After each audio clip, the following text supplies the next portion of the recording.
We're still here. Hey. Are you still here? I'm still here. Yeah. She's not dead. I'm not dead. I'm not dead. He's not dead. We're still here. Yeah. Or is he, and I'm just weekend at burning it hard? That could be it too. All right. Well, I know it's been a while since we did a taco podcast episode, but we had some things that have come up in life that have taken us in separate directions. Crystal here, my lovely wife, has decided that it would be a lot more important to her to become her own streamer and her own social media goddess. And now she is, she's killing it. She's got people who send her fan art. No one has ever sent me a piece of fan art. And we're not talking one piece of fan art. We're talking multiple pieces of fan art. I don't get fan art. I get letters, nasty emails, and I get candy to make me fatter. But keep it up. Yeah. All right, ladies and gentlemen. So today we wanted to talk about something that has been going on in our local school system. And for all those out there who may be parents as well, we have to give you a little bit of background in case you've never seen this before. And I really hope that you will subscribe. But subscribe, share. We have a 5-year-old little boy who's the cutest thing, and apparently me sending a picture this morning broke the internet. Yeah, it won't download. It was too cute. Yeah, it's too cute for the internet. So it's too cute for even a text. Yeah. It broke it all. But anyway, we have a 5-year-old who is in school. So what happens with the school system is something that we actually pay close attention to, and is very important to us.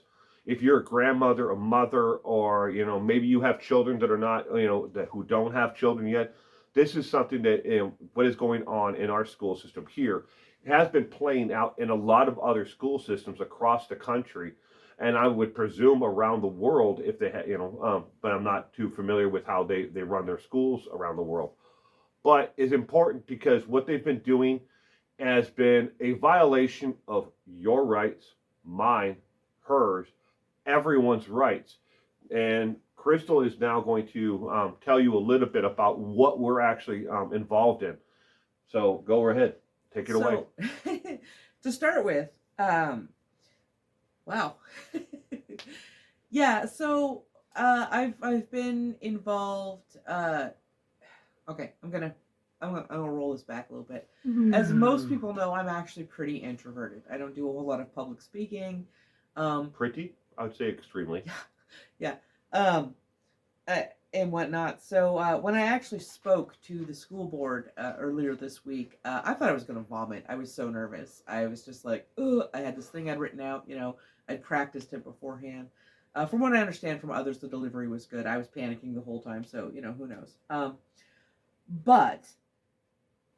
And I want to go at the outset before I start saying what's going on and say that this isn't about masking in school or not masking in school. Mask, as in face mask. Yeah, face mask.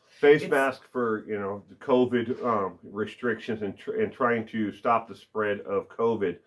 If you believe in it or not, it's not about that. Yeah, it's not about that. And people to whom take exception to what I've said oftentimes try to make that out like that's the thing.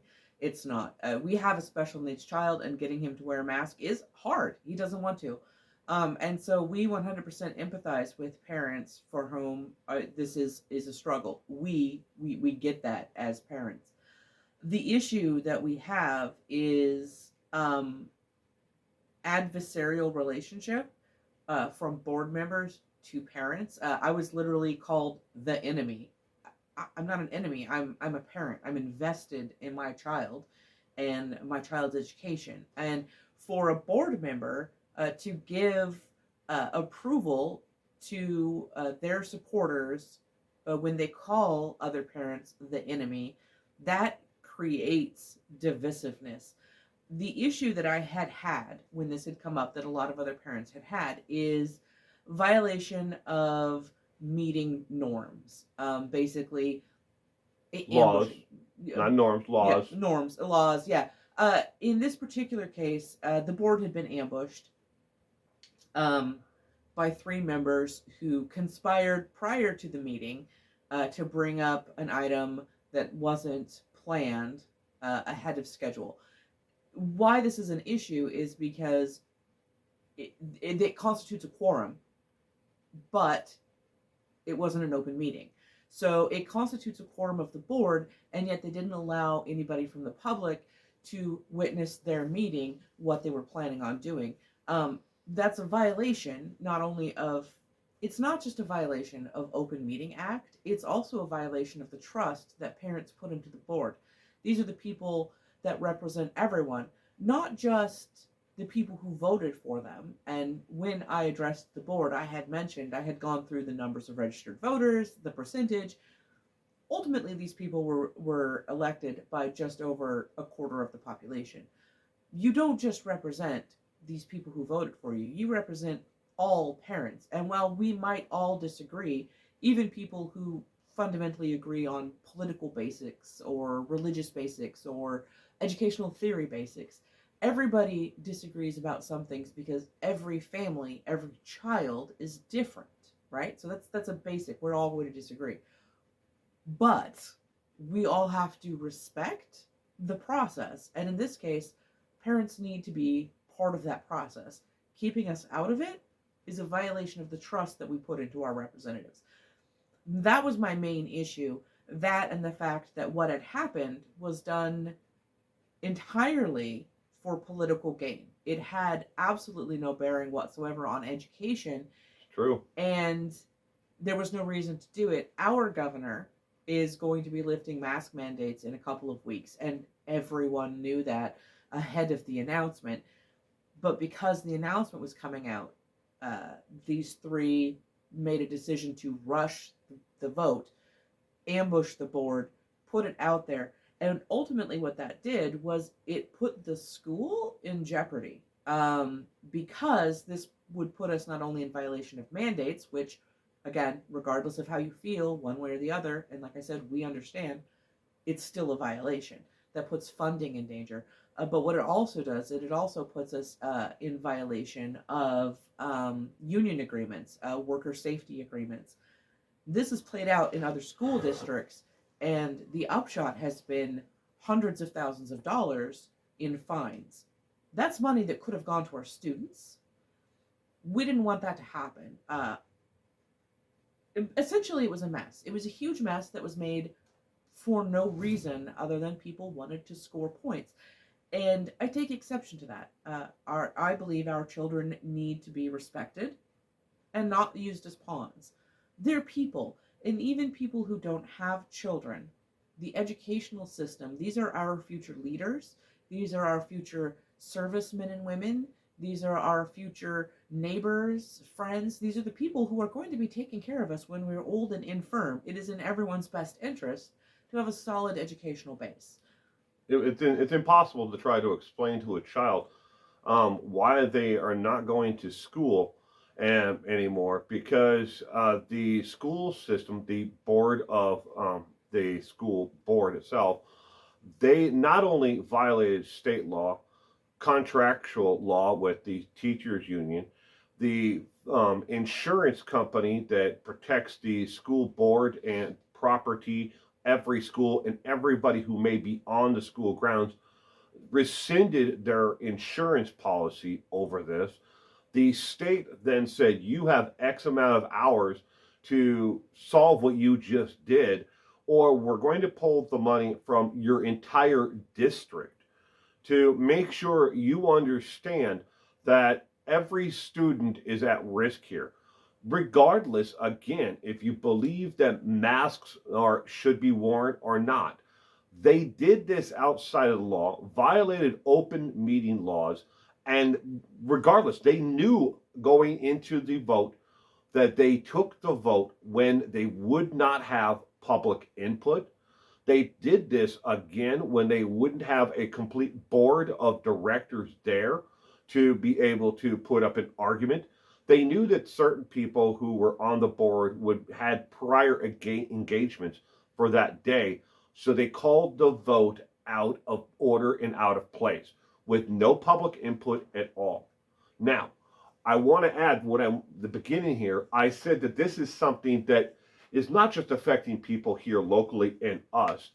I have found 16 other cases where this has happened, from New York to Texas to Oklahoma, Iowa, small towns, large towns. 16 different cases where the school board has done something like this that has directly affected the welfare of every child in the district. Now, in our case, our superintendent protected our school, by basically she was in between a rock and a hard place. If our superintendent let school go in, we're immediately in violation. So she closed the schools for 2 days. She had no choice. Yeah, it kept us out of violation, and it kept us insulated from the fees and sanctions that would have been put on these other districts. I'd like to add, though, our school board in our school district itself, for our insurance rating, we went from a AAA rating to a D, which now is now going to cost more money for insurance down the road for the next 2 years. Yeah. Yeah, I wasn't aware of that. 2 years. The school board is they're voted for 4 years? Yes, I think one of them's coming up for re-election soon. Yeah, but regardless, we're all going to lose. There's long-term effects for what happened, and again, this is playing out in this thing over masks and other mandates, where and things that the school boards have been doing without your approval. I'd also like to toss in here. I know this is completely off subject, but I wanted to make sure that everyone also understood that there are 16 books that are banned from school public libraries. And Marlo Bunday is banned from school libraries. Day in the Life of Marlon Bundo. Marlo Bundo. If you haven't read the book Marlo Bundo, and Marlon Bundo. Marlo Bundo. Marlon Bundo. Whatever it is. Miley? Is it Miley Cyrus? Miley Cyrus, yeah, Miley Cyrus. Miley Cyrus, A Day in the Life of Miley Cyrus? No. A Day in the Life of Marlon Bundo. Yeah, if you haven't read it, you need to read it. You need to go out and buy it. Buy a copy for every person in your family. But it's banned in school libraries, and it's ridiculous. I mean, I can understand why they ban, Catcher in the Rye, and books like that from school libraries. Why? Oh, I got a whole list of them over there of books that are banned from libraries. Why can't you understand how they banned that? Well, it's just like Tom Sawyer, and the Adventures of Tom Sawyer is banned from public libraries and school libraries. The Harry Potter series. No, I understand that, but you said you could understand. Like, for me personally, I don't understand why any book. I understand that some books address subject matter that is maybe not appropriate. Why do I think Catcher in the Rye was banned? Yeah. It gave me nightmares. Oh, it gave you nightmares. Like, oops. For me personally, I know that some books aren't appropriate for certain age groups, and some books introduce subject matter that can be distressing to children. And I do believe that those books, when checked out, should come with, a librarian should take a moment to go over that with the child. Let them know, this does have distressing we don't want themes. We don't want that, because we're going to end up with a librarian with, political views or Christian, or views, and then they're going to be like, yeah, you know what? He didn't understand it. You can't get the book. You know what? We don't want that happening. Well, I mean, I don't want. But we're getting off subject, though. Yeah, I don't want children to not be able to access information. I mean, I've had people argue with me that books like Mein Kampf should be banned, and I don't believe so. I don't think you should get it in a school library for an elementary school, high school, sure, public library, sure, but should you ban a work of pure fiction? Yeah, I mean it's. Even something like that, which, people have argued, is distressing and evil and bad. It's important to understand these concepts and to understand the root Well, you know, we're what coming up on the happens. 25th anniversary of the banning of the Anarchist Cookbook. 25 years. You know, like half those recipes Here, don't even work. this coming June will be the 25th year of the anniversary of the banning of it, the Anarchist Cookbook. Half those recipes don't even work. Not that I know. We would never know. Yeah. But anyway, so the reason for bringing up the banning of the books is this was something else that school boards across the nation have been doing without your approval, without any input from parents. They took, in the case of Marlon Marland Bundo. Bundo, the book. Briefly, tell them what the book is about. It's about the day in the life of former Vice President Pence's rabbit. Wow, how distressing that book is. In the case of that book, in place of that, they got schools across the nation to not only ban that book, but they got them to put Bibles into school libraries in their so place. here's the issue, and I would like everybody to do an experiment, okay? Uh-oh. So when you think of a book that you object to, right? Some people object to A Day in the Life of Marlon Bundo because apparently the bunny hooks up with doesn't hook up, like there's no rabbit, whatever. Rabbit But injection. he gets the boy rabbit gets a boyfriend. Hey. Actually, I think they get married at the end of the book. Not Whatever. Anyways, some people object to that. You might object to that, and we don't care. Yeah, then that's okay. That's 100% okay for you and your family to object to that. There's nothing wrong with that. We should give a scientific fact about homosexuality in the animal species world. Well, people probably wouldn't like that. The problem comes in is when you make that decision for other parents. And passing on their morality. Yeah, and I would argue the thought experiment I would want people to do is imagine that it's you, that there's a book. I'm the rabbit? No. Or that there's a book that you want your children to have access to, and someone else says no, you can't. And then they replace it with a Quran, right? We're going to take this book and we're going to put our religious book in here. And it's not your religious book. That's what they did in this case. They and then replaced it with the Bible. How do you feel about that? And I understand a lot of people argue, well, if you want your kids to read a book, just go purchase it. Have you seen the cost of books these days? Shit's expensive. I am a voracious reader, and all I've been reading for the last year is stuff that I can find free online because I don't have the money to keep up with my book habit. And parents, especially, working class parents, don't have the money necessarily to buy all of these books, which is why libraries are such a good resource for communities, because you can get these materials that you wouldn't necessarily be able to afford beforehand. And we all have instances where there's something that we deeply disagree with. I do, and I can be a spicy asshole about it sometimes. No. I know, it's so hard to imagine. But imagine that the shoe is on the other foot. And this is something I do myself constantly, especially when it comes to speech that I disagree with. I'm a big proponent of the First Amendment. You should be able to say whatever it is that you want to say, even if what you want to say makes you a gigantic asshole. Yeah, but you still can't, fire in a movie theater. There are restrictions even to the First Amendment.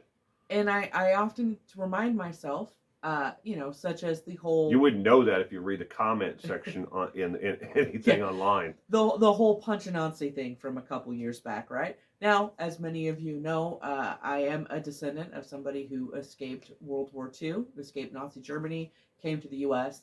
I am a wee bit Ashkenazi. That being said, so you can understand that I'm all about punching a Nazi. But they should be allowed to say even the most repugnant things in public. And it's a struggle for me because it's the antithesis of who I am as a person. Yet, if I truly am to believe in this right to say what you need to say, what you feel you need to say, I have to extend that even to people that I find to be morally abhorrent. So it is a struggle, and it's something that I constantly ask myself and I constantly reflect on.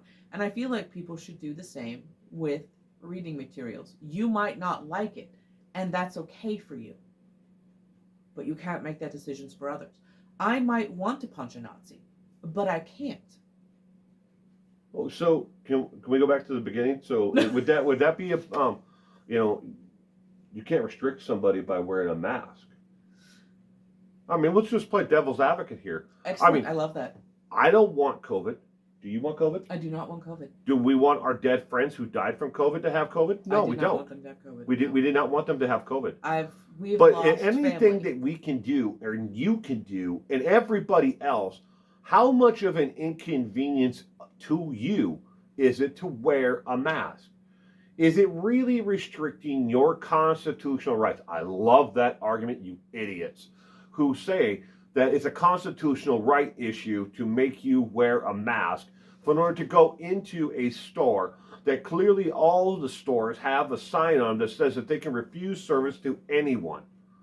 Is it really a constitutional issue? And this is where I think we come down to the difference between rights and responsibilities. What? What about responsibilities? Yeah, nobody has those anymore. We have a lot of rights afforded to us by our Constitution.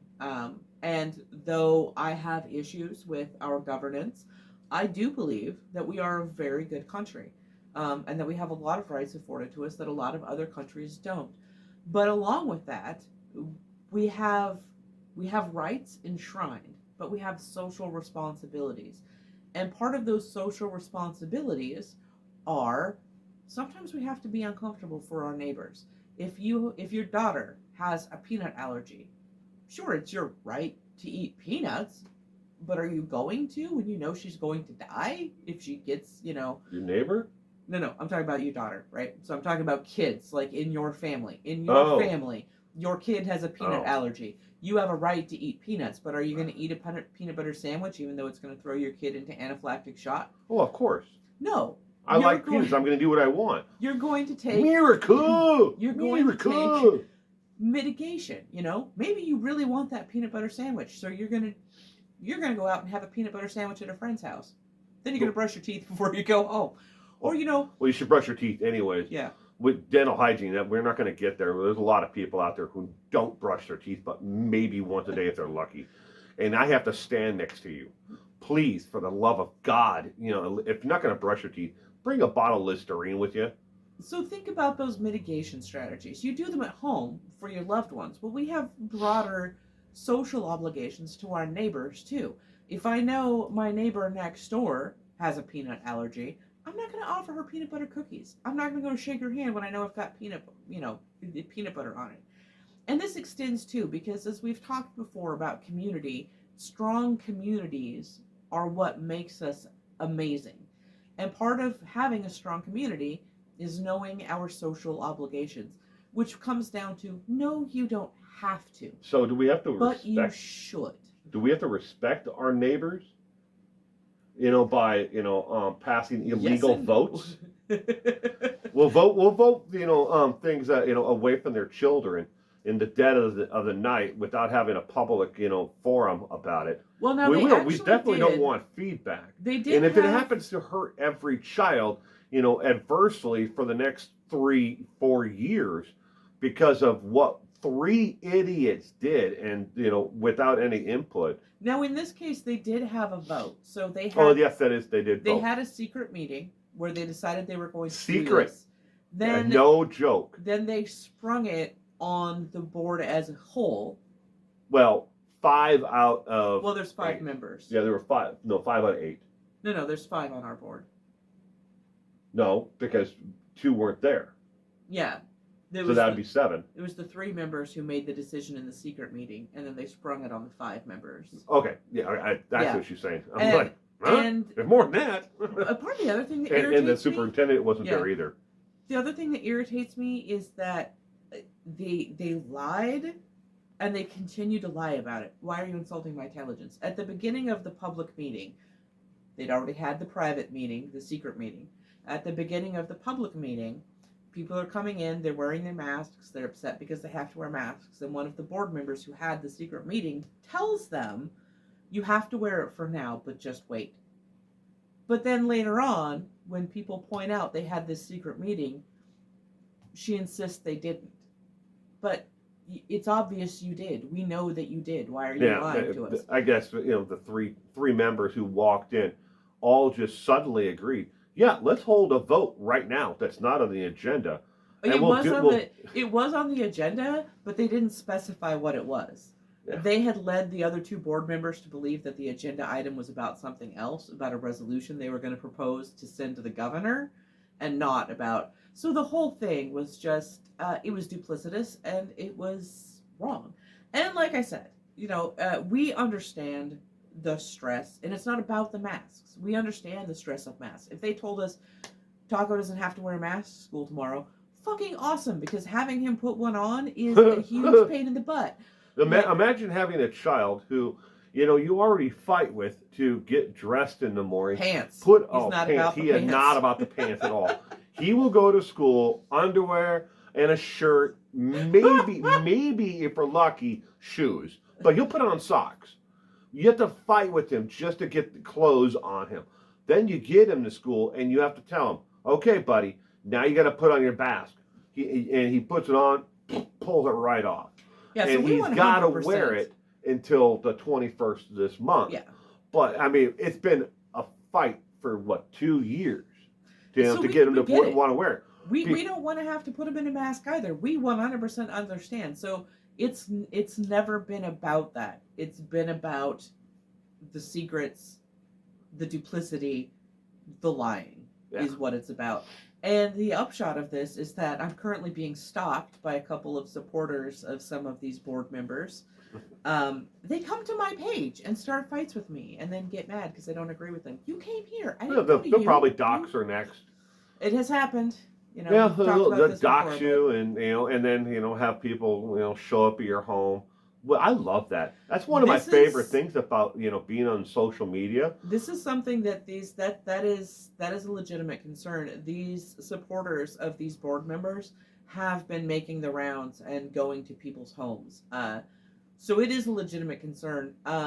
Whereas Will is a social media personality, and there are occasions where something like that could happen. Here, it's a little bit more minimal. Whereas now, these are people that we go to meetings with, that we go grocery shopping with. Like, these are people in our community who know exactly where we live, and it's a big concern. Where we live. They know where our children go to school, and one of these members has a history of one of these supporters of the board members has a well-documented history of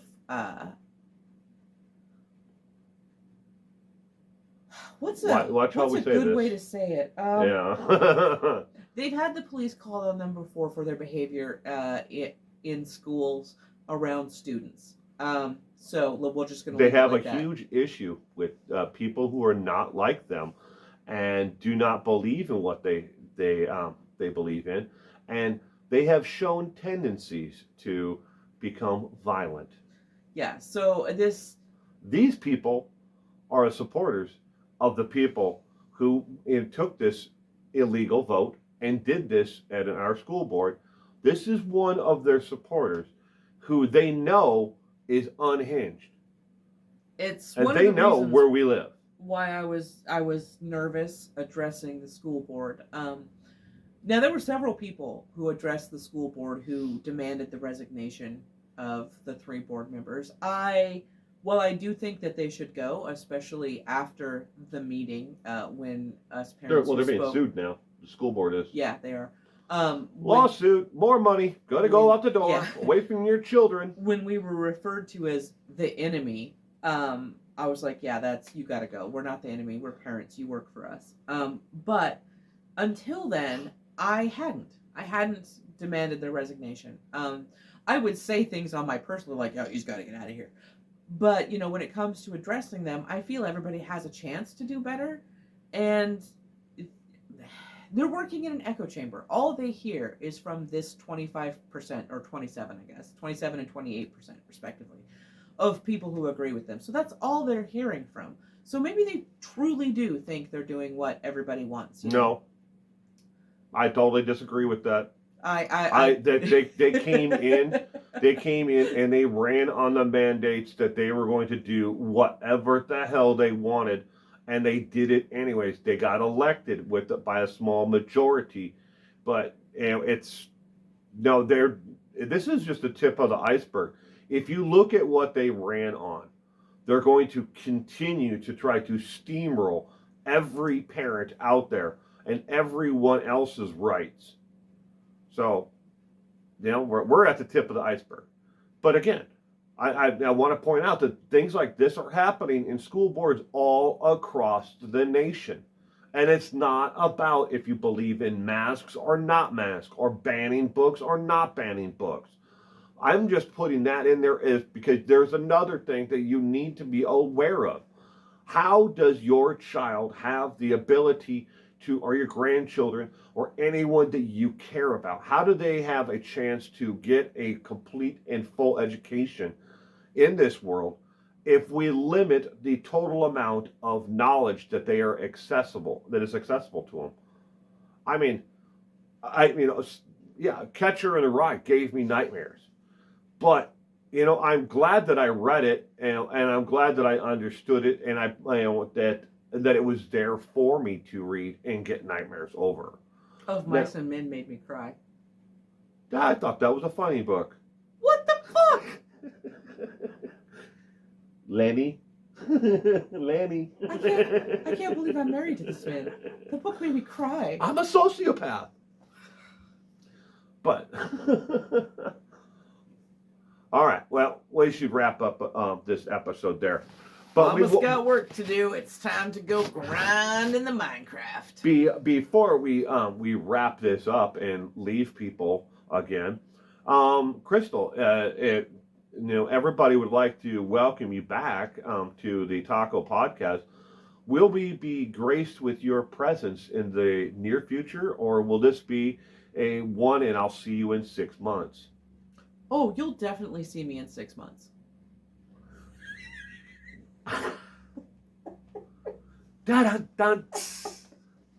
No, I'll be back occasionally. Will's right. I've been working on my own channel, my own streaming. Social media goddess. I do have a YouTube channel, but if you're interested in seeing my content, which is mostly games, and I understand a lot of the people that are here are not into that, so you never know. You're not gonna hurt my feelings if you don't show up. But if you're interested, I'm on Twitch, twitch.tv/TealOcelot11. Teal, as in the color, teal, T-E-A-L, ocelot, as in the cat, O-C-E-L-O-T, Teal Ocelot, one word. Teal Ocelot 11. And 11, yeah. Where you'll find my content there, like I said. Because she acts like an 11-year-old on there. Actually, so what happened was I set up my Twitch account eons ago when Twitch first opened, and I forgot what my password was, and they wouldn't give it back to me. So I had to make a whole new account, and we believe her. I emailed them and I was like, "Hey, can I get my old account back?" And they were like, "Yeah, no, eventually." So gotta love social media. So yeah, that's why that's there. Remember, social media is here for you. Anyways, I know that was a little bit rambling what we've just done. But We I really always would, ramble. I would, yeah, that's true. All 300 of you who are here who are watching this know that's all we do is ramble. But this is how we carry on the rest of the day. It's back and forth, interrupting each other, throwing in tidbits that have nothing to do with the rest of it. When I'm in the middle of streaming, he will sneak up behind me and demand pizza. Where's my pizza, Crystal? No pizza for you. Where's my pizza? Anyways, it's become a thing because she hid my pizza. I didn't. Okay, it wasn't his pizza. It was going to be my pizza. It was going to be my pizza. That's why she told me she hid the pizza, and then I couldn't find the pizza. And then when I finally found the pizza box, it was gone. She ate it. and now I'm looking for the pizza. I think that's right. I think I deserve a pizza. He doesn't. Tell Crystal in the comment section down below. Buy Bill a pizza. I'm not gonna buy him a pizza. She'll probably go get me like a Totino's or something from the freezer. Yep. One of my son's pizzas. Here you go. It's so cute. He goes to the freezer, he opens it up, and he pulls one out, and he goes, "Party pizza." Party pizza. Party pizza. He's got a little dance and everything. It's so cute. Mm-hmm. Well, we're kind of biased though. We just believe that and we know that he is the world's cutest child. Absolutely. I'm sorry to all those other cute kids out there, but ours is the cutest. Ours is the cutest. Just imagine a little shorter version of me, not by much, because he's 5 and he's freaking tall, but a little bit shorter version of me, doesn't have the dad bod rocking, but a little bit smaller, cuter than me, and blondish brown hair. So cute. We're trying to get him to sleep in his own bed. So not working out so well. We've got him to the point now where he'll go into his bed, crawl into it. He'll lay in it. Yep. And then he'll get up and go, okay, and then he'll get down and go right to our bed. But we're getting there. We're getting there. At least he knows where his room is. Yeah, he knows where his room is. I mean, he brought his toys in there the other day. Uh-huh. So there's that. Yeah, and it's right next to Sippa's room, and he likes to steal Sippa's stuff, so it works out great. Yeah.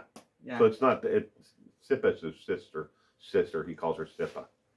But we have to go now. All right. We have things that we have to do. But Anyways, thank you everyone for joining us today. Crystal will may be back soon. I may be back soon.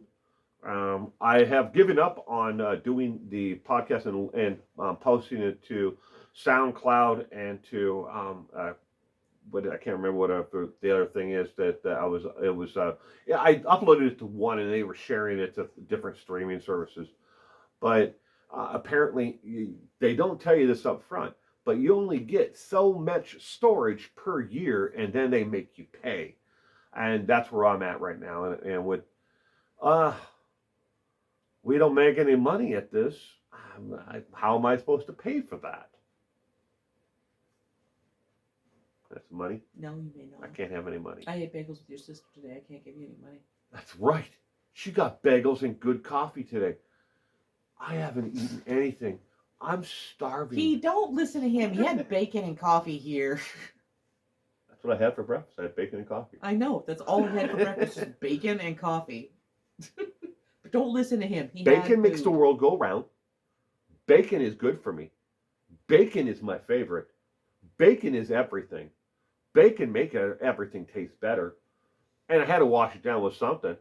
Okay, those are really good points. It's hard to argue with that. All right. I hope everybody has a great day. And it was good to see you again.